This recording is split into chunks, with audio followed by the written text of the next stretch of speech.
The Galactic Scouts were the world's most renowned explorers, renowned throughout galaxies for their unparalleled abilities and unwavering determination in cutting-edge technology. They explored the most hazardous regions of space without hesitancy, fearless in the face of dangerous environments and alien species. It was said that nothing, not even a storm, could overcome unforeseen abnormalities of asteroids, not the lethal beings of wild planets, and most definitely not the most advanced dangers in the universe might throw at them, since the Scouts were conquerors of the unknown, constantly ahead and more than just explorers. Always ready, and when their most recent mission took them to an unexplored planet on the galactic periphery, they expected little more than a standard reconnaissance mission. This planet was believed to be a largely uncharted world, barren a dot on the star map that didn't have any of the living species the Scouts were looking for. That's what I heard: to gather information, map its surface, and proceed simply. Initially, their coming was expected because they were ready for anything. They landed on the planet's surface, a globe covered in thick trees, as uneventful as any other. Towering mountains, the landscape was untamed yet recognizable, with a mix of dark valleys and rocky plateaus that extended innumerable times before they made camp on a dark horizon, started their scans, and moved through the forest in a hurry to collect their data. But the Scouts soon heard danger arising. They became aware that they weren't alone when odd things started happening to their sensors. It began to malfunction and should have been able to identify anything from an atmospheric anomaly to a nearby predator. Small indications of connectivity with their ship fading and equipment malfunctioning in incomprehensible ways. Sharp branches that appeared to have been snapped and deliberated were among the most unexpected areas where movement appeared. The Scouts were as confident as ever, with patterns and mounds of pebbles prepared to simulate an intelligent hand at work. Dismissed it as being like the corks of an extraterrestrial planet, but a nagging sensation that they were being watched started to grow. The first significant shock occurred when Zorn, a seasoned professional scout, slipped into a secret pit. It was as Zorn's scream was a superbly hidden trap, a tiny, deep pit in the earth with sharp spikes at the bottom. As he fell and his teammates raced to his aid, the sound reverberated through the thick trees. The hole was covered with thin air. Even with their improved vision, it is almost undetectable due to the bush and cover. For any animal or natural formation, it was something far too complex. Scouts first believed that someone or something was laying these traps. Merely an accident, a strange turn of events?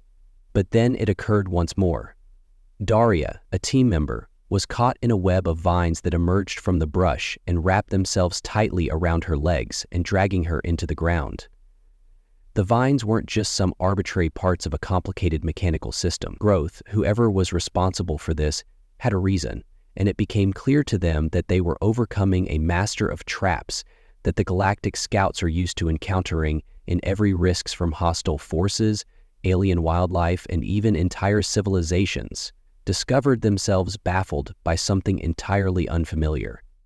They had no idea who or what might be laying these traps. Swiftly started following the snare trail in search of answers, but the further they traveled into the planets, the more complicated and lethal the traps got in dense woodlands, the more new and never-ending set of obstacles that made them think and act more quickly seemed to outsmart the last one. And swiftly adjust, they soon discovered that these were not straightforward traps. They weren't dealing with some primal, instinct-driven creature, and their designs were too meticulous and well-considered. However, the person who created these traps had a very sharp mind and was aware of not just the physical workings of the environment of the planet, but also how to outsmart even the most sophisticated technology. As the traps appeared to predict the uses, their own advantages and disadvantages to scout every move. Their devices are usually infallible in any activity, and their shields flashed and went down as the environment failed one after another. Sensing sensors misinterpreted their environment, jamming their tranquility. It was as though the cosmos had hurled a Bredecta. They were unprepared for the challenge at the Galactic Scouts, and the once confident scout team now found themselves in second place. With each move, the invisible attacker had them predicting every step and tracking them in a game that was as much mental as it was physical. They started to feel less in control and more vulnerable because they were stuck and not just navigating a strange planet in a complex network of talent and guile intended to cause them to doubt their own abilities. It was during one of their tactical pauses, during which they momentarily reassembled to evaluate their options after initially hearing the pressure dish. There was a distinct sound of footsteps behind them, but it wasn't an animal shuffling or the mechanical sound of some concealed trap. It was intentional, for someone to walk toward them. And they were no longer by themselves, and the Icow's slow footfall suggested that the person did not frighten the scouts in the slightest. A second later, a figure appeared out of the shadows. Calm, unrushed, and unquestionably human, he lacked the demeanor of a soldier or a fighter, but rather he radiated a calm conviction that he had been in charge the entire time. It was not your typical individual. He was the mastermind behind the traps, the one who had witnessed the Galactic Scouts' difficulties adapting and failing. They are now completely overcome with memories of their failure. The humans, conscious of the danger, lifted their guns, but they only casually raised a hand, not in surrender. Recognition. He wasn't a conqueror. He didn't exhibit any signs of hostility, and he didn't fear the elite explorers. Wasn't impressed by their amazing skill set or sophisticated technology. He was there to prove something quite different, distinct, that patience, inventiveness, and wisdom might surpass even the most powerful foe. And hence the unchallenged rulers of the universe, the Galactic Scouts, discovered that a threat they had never anticipated, not from a terrifying alien, but from a strong opposing fleet, from a single person who had become so skilled at setting traps that even the Maxiques, the scouts, were humbled by the fact that the game had altered many decades before their travels, and still no references remained to the game. The scouts were uncertain whether they would emerge victorious from the planet they landed on for the first time in their narrative careers. Was on the far side of a far-off galaxy, but most of its surface was unexplored. It had been catalogued as a barren world with few resources and little, if any, of life, according to the early scans. Due to its rough terrain, which makes it a low-priority target for exploration and does not immediately appeal to the typical explorers or colonizers, but it was simply another obstacle for the cosmic scouts. The mission was a blank canvas for them to survey and document. They just needed to collect information, survey the terrain, and proceed. Landed amid a thick jungle with a humid atmosphere and a scorching heat from a planet that had not been visited by the terrain. The terrain of the civilization was rocky, with deep valleys that appeared to suck out the light and tall cliffs. The scouts were accustomed to tough settings, so the place felt remote. They soon proceeded to the exploring phase after setting up camp and starting their routine of mapping the planet's surface. For a long, the scouts saw nothing out of the planet, which appeared to be dead and empty. Normal, with no traces of life or concealed structures. Just the soft hum of their equipment and the distant calls of unidentified birds or critters. But it wasn't long until something strange started to occur, and their scans, which were often flawless, showed inconsistencies. Their electronics malfunctioned without notice, and their communication began to cut in and out. That ought to have been able to manage the thick atmosphere and rugged terrain with ease, started to exhibit indications of interference. A slight hum. However, when they proceeded farther into the planet's core, they started to notice a clear sign that something was amiss, observing little odd objects, a rock that didn't appear to belong, a spot of earth that had been disturbed, and the obvious evidence of deliberate environmental changes. First, they wrote it off as the chance consequences of a wild planet, but over time, they started to sense the pressure they were being seen. Their self-assurance soon began to give way to the sensation of being on. Their instincts started to change from those of explorers to cautious survivors, and their sense of danger grew with each step they went. But the mine grove gathered them, alas, inside the spindles of the gateway in the dingiest of the neighborhoods. Not only was the setting peculiar, but there was also the unsettling presence of someone knowledgeable who had arranged these items with purpose. Initially, it appeared to be merely a rudimentary setup with potentially fatal traps and dangerously placed pebbles. But as the traps became more intricate, the scouts understood they were up against a mind that was aware of everything they did, and that the planet was full of traps. The first incidents occurred. One of the scouts was quickly caught off guard by a mistake and fell into a trap. Captive scouts pounced on the burned spikes with jagged spikes that were so expertly concealed that not even their advanced machinery could find it. Panic struck the squad as soon as the trap was activated, and they hurried to save their friend. But the harm was already completed.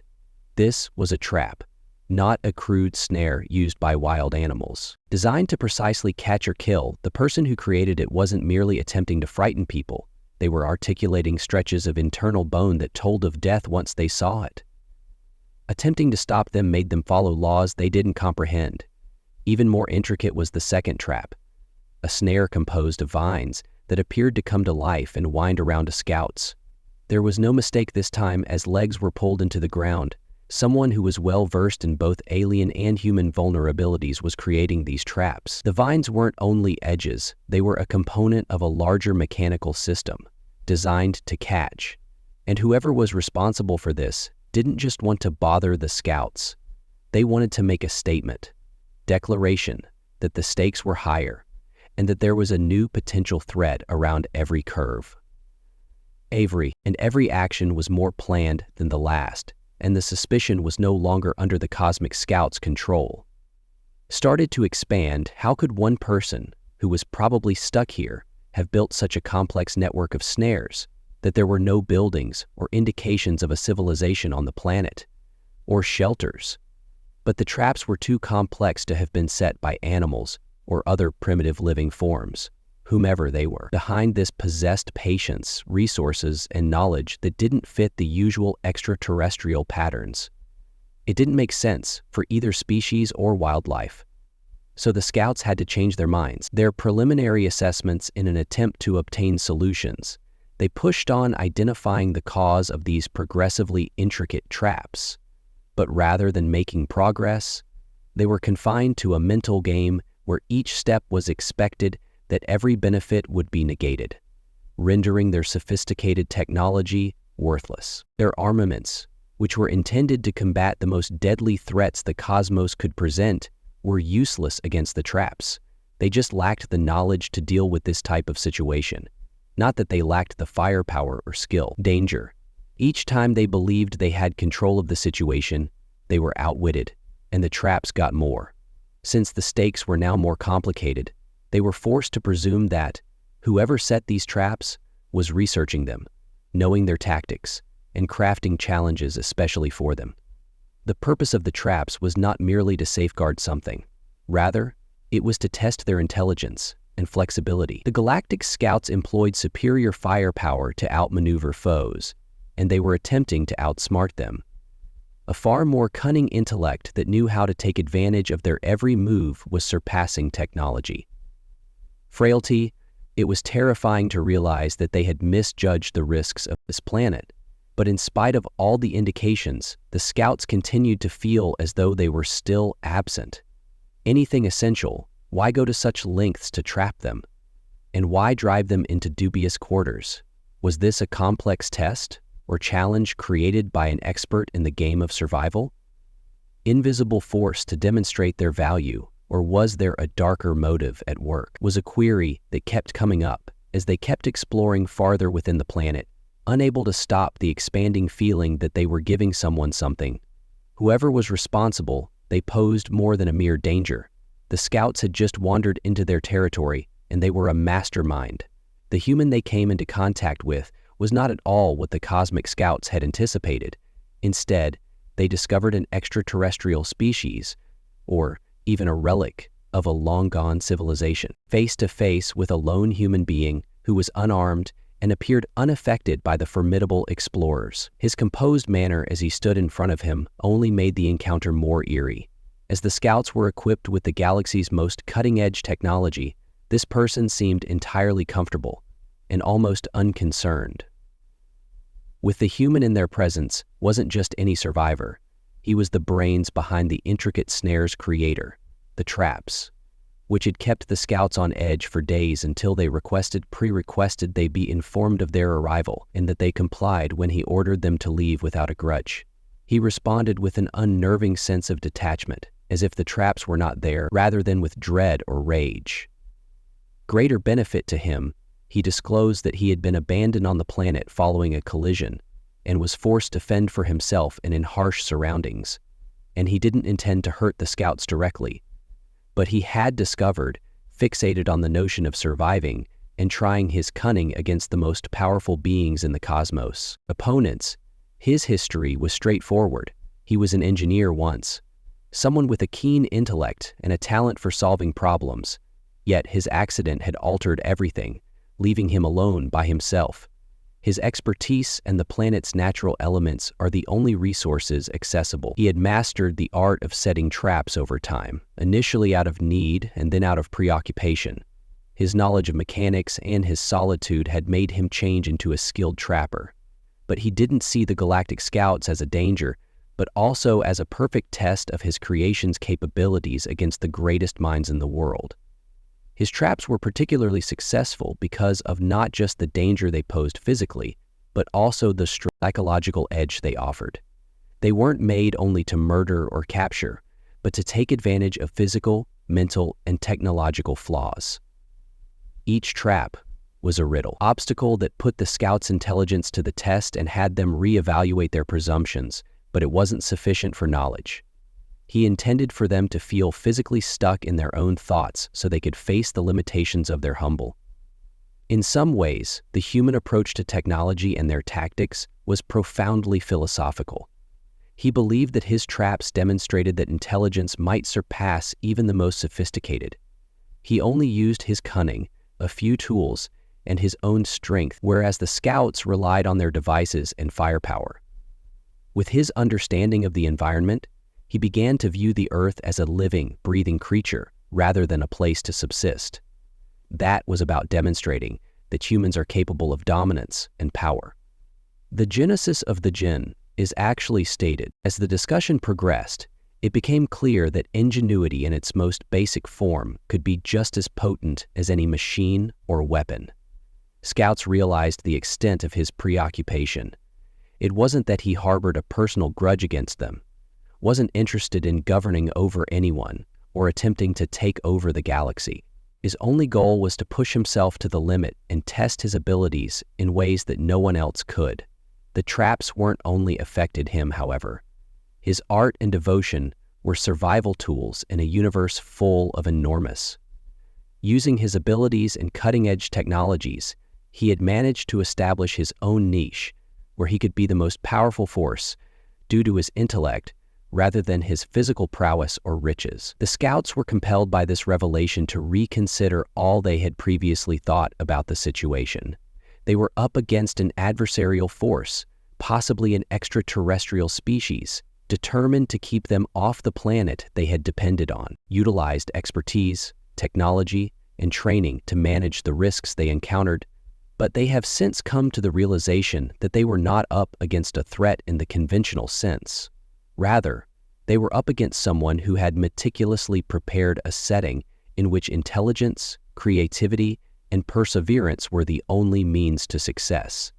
The Cosmic Scouts, who took great satisfaction in their capacity to adjust to any situation, were now compelled to face a completely new type of enemy that relied on guile rather than force or sophisticated weapons. The humans' motivations grew more apparent as the craft and mastery of the mind.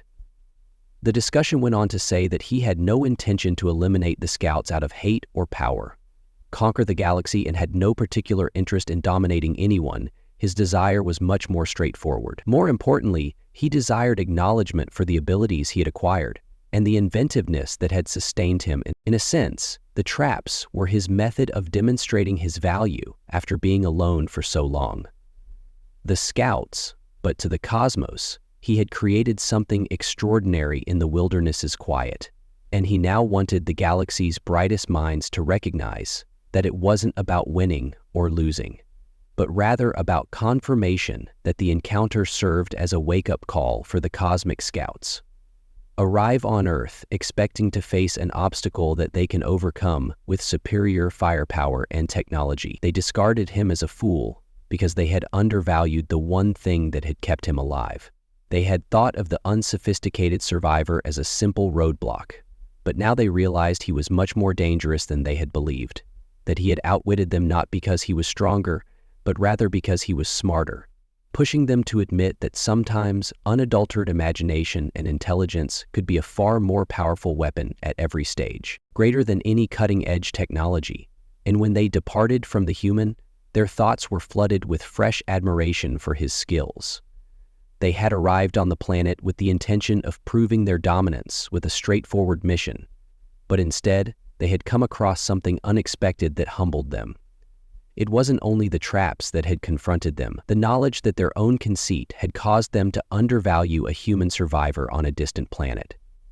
They had learned an important lesson from the experience, that intelligence may surpass even the most advanced technology when used purposefully and precisely, and that lesson would serve as a continual reminder to them for the remainder of their journey that there was always. The scouts were left reeling from something or someone stronger than even the strongest force. Despite their remarkable technological prowess, they encountered humans and started as a straightforward assignment to survey, but was carried out by a guy who had perfected the art of survival via intelligence alone. An uncharted planet has changed into an encounter that revealed their weakness and excessive dependence on sophisticated technology, and their failure to adjust to a situation that called for more than just firepower or technology. The humans had created a world in which every action could result in catastrophe, and every choice could have dire consequences. Demonstrated to the scouts that superior firepower and technology weren't the greatest assets, but rather the ability to think, adapt, and outmaneuver was a startling epiphany. Scouts took great satisfaction in being ready for anything that might tackle the most dangerous challenges, though despite everything the cosmos could hurl at them, they had overlooked the most fundamental survival intelligence concept. In the days after the fight, brute force frequently decides the outcome. Scouts were compelled to reconsider their tactics, since they were so sure of their dominance that they didn't take into consideration the potential that their opponent was engaging in a whole different game. It was a humiliating incident in which they were outwitted, not by a foreign force or an alien species, but by a human. The failure of the very thing they had depended on, technology, was not lost on them. Despite his brilliance, the human had never been able to defeat an enemy who knew how to control it. He had no intention of hurting them directly. His only goal was to show his skills and demonstrate his intelligence could be as effective as any weapon. Yet his traps served as a warning to the scouts that not all the universe was large, and included innumerable mysteries that could not be solved by a weapon or device. Be resolved only by technology, the scouts' first reaction had been the same old frustration they were experiencing. Scouts were compelled to reconsider their tactics, since they were so sure of their dominance that they didn't take into consideration the potential that their opponent was engaging in a whole different game. It was a humiliating incident in which they were outwitted, not by a foreign force or an alien species, but by a human. The failure of the very thing they had depended on, technology, was not lost on them. Despite his brilliance, the human had never been able to defeat an enemy who knew how to control it. He had no intention of hurting them directly. His only goal was to show his skills and demonstrate his intelligence could be as effective as any weapon. Yet his traps served as a warning to the scouts that not all the universe was large, and included innumerable mysteries that could not be solved by a weapon or device. Be resolved only by technology, the scouts' first reaction had been the same old frustration they were experiencing. Control to deal with obstacles that could be solved with expertise and cutting-edge technology. But, as time went on, they started to recognize the reality in human behavior. He hadn't placed the traps maliciously. Rather, he had done so to challenge them to think differently in order to adjust to a setting that didn't adhere to the norms, had intended to engage them in a game of wits rather than murder, one that up to that point the scouts had never had to engage in combat. They had come to the planet believing they could manage the circumstances, that their training and technology would be sufficient to go beyond any challenge. But ultimately, humans were superior over other forces because of their understanding of the land, inventiveness, and cunning. It was hard for them to accept that they had been defeated in this manner. It made them face their own conceit, their conviction that they were unbeatable, and the fact that they weren't only coping with the survivor. Control to deal with obstacles that could be solved with expertise and cutting-edge technology. But as time went on, they started to recognize the reality in human behavior. He hadn't placed the traps maliciously. Rather, he had done so to challenge them to think differently in order to adjust to a setting that didn't adhere to the norms, had intended to engage them in a game of wits rather than murder, one that up to that point the scouts had never had to engage in combat. They had come to the planet believing they could manage the circumstances, that their training and technology would be sufficient to go beyond any challenge. But ultimately, humans were superior over other forces because of their understanding of the land, inventiveness, and cunning. It was hard for them to accept that they had been defeated in this manner. It made them face their own conceit, their conviction that they were unbeatable, and the fact that they weren't only coping with the survivor. The scouts' admiration for the mind that has managed to live and prosper with only intelligence and resourcefulness. As his motivations became clearer to them, he created a series of challenges, not to punish them, but his traps were set up to reveal their vulnerabilities and drive them to the edge of their comfort zones, that their most valuable technology was not invincible, and that people's primary goal was designed to demonstrate that the human mind, when sharpened and concentrated, is capable of surpassing even the most sophisticated technology, could develop into a more potent weapon than any machine or gadget.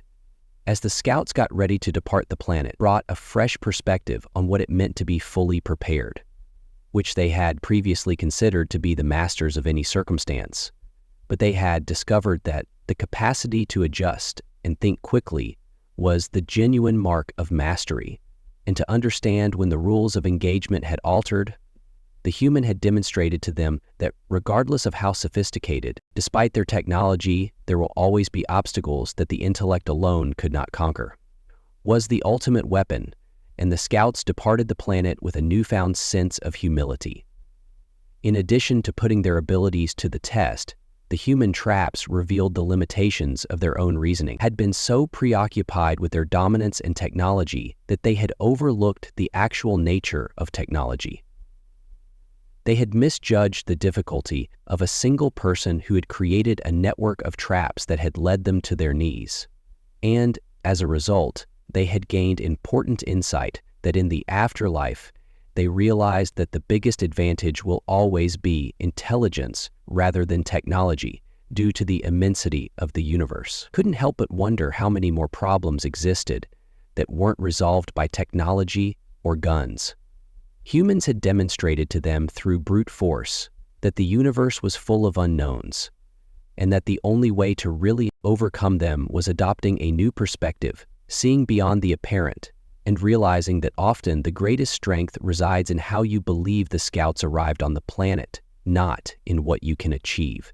Expecting to triumph, but instead they had to face something much more powerful.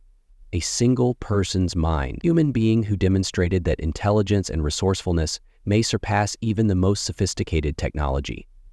The scouts' mission came to an end when they left the planet, but their journey was far from over. For the remainder of their careers, they would use the lessons they had learned, changing how they handled each endeavor they had embarked on, using their superior skills and cutting-edge technology to conquer the unknown, only to be humbled by the fact that they not only misjudged the strength of a single human intellect, but that human traps had challenged their physical prowess, but had revealed the shortcomings of their reliance on technology to solve all of their problems. They arrived on the planet anticipating a straightforward mission, only to discover that real survival required more than just weaponry or technology. It was about human intelligence, creativity, and adaptation. Existence on the planet, which at first glance appeared to be a chance meeting, had actually been a crucial point in his training. When the scouts realized what it was like to confront a real enemy, they believed that cutting-edge technology and any issue could be resolved with firepower, so no obstacle would be insurmountable.